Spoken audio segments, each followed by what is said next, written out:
শুভ সন্ধ্যা বন্ধুরা, সবাই কেমন আছেন? আশা করি ভালো আছেন সবাই। প্রবাসী মৌবনে সবাইকে স্বাগত জানিয়ে আজকে ব্লগটা শুরু করছি।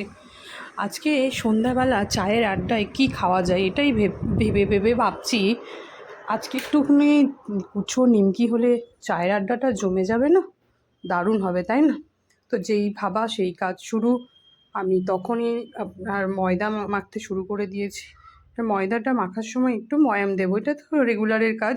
ওই একটু ঘি বা একটু তেল, তার সাথে একটু চিনি, একটু নুন। মাখা হয়ে গেছে। ডোটা একটু টাইট করে মাখতে হবে, যেভাবে আমরা রুটির আটা মাখি তার থেকে একটু টাইট। তারপর গোল গোল লেচি করে নিয়ে সেগুলো রুটির আকারে একটু বেলে নেব। রুটির আকারে খুব বড় করব না, একটু ছোট ছোট করে নেব। এবার একটা একটা করে বেলে না এর ওপরে তেল দেব। তেল দিয়ে সেই তেলটাকে পুরো মাখিয়ে তার ওপর দিয়ে ময়দাটা ছড়িয়ে আবার সেটাকে মাখিয়ে, ময়দা বা কর্নফ্লাওয়ার যেটা খুশি দিয়ে এরকম করে আমি 6টা 7টা একসাথে করে দেবো। তো সেই 6-7টা কেউ 4টে 5টাও করতে পারো, তবে আমি এখানে 7খানার মতো রুটি বেলে একসাথে করেছি। তবে হ্যাঁ, শেষ যে রুটিটা আমি বেলবো সেই রুটিটা কিন্তু তাতে তেল লাগাবো না। সেই রুটিটা এমনি এর ওপরে দিয়ে যেভাবে রুটি বেলে ওইভাবে বেলবো, মানে খুব বড় করে নেব। ওখানে আমার হচ্ছিল না বলে আমি স্ল্যাবের মধ্যে ফেলে বেলতে শুরু করেছি, তবেই এটা পাতলা করতে পারবো, নাহলে খুব মোটা হয়ে যাবে।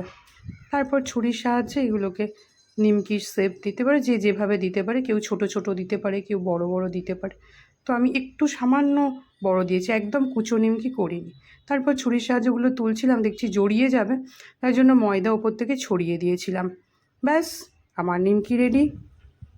এবার হচ্ছে ভাজার পালা। যাই হোক, ভাজার আগে দেখছি এগুলো জড়িয়ে জড়িয়ে যাচ্ছে, তো একটু ময়দা দিয়ে যাতে গায়ে গায়ে না জড়িয়ে যায়। তারপর তেল গরম করে তার মধ্যে ছেড়ে দিলাম। তেলে নাড়তে চাড়তে নাড়তে চাড়তে, খুব হাই টেম্পারেচারে রাখবো না, লো টেম্পারেচারে ভাজতে ভাজতে একসময় ব্রাউন কালার এসে যাবে, তারপর তুলে নেব। ব্যাস, আমার নিমকি তৈরি হয়ে গেল। চায়ের সাথে আজকে সন্ধ্যাটা জমেও যাবে।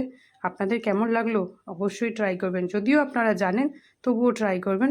ভালো লাগলে অবশ্যই জানাবেন, আর যদি ভালো লাগে আমার ভিডিওটা অবশ্যই শেয়ার কমেন্টস করবেন।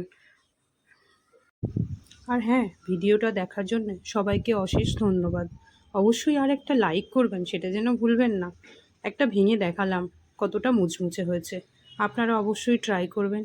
সবাইকে ধন্যবাদ জানিয়ে আজকের ভিডিওটা শেষ করলাম।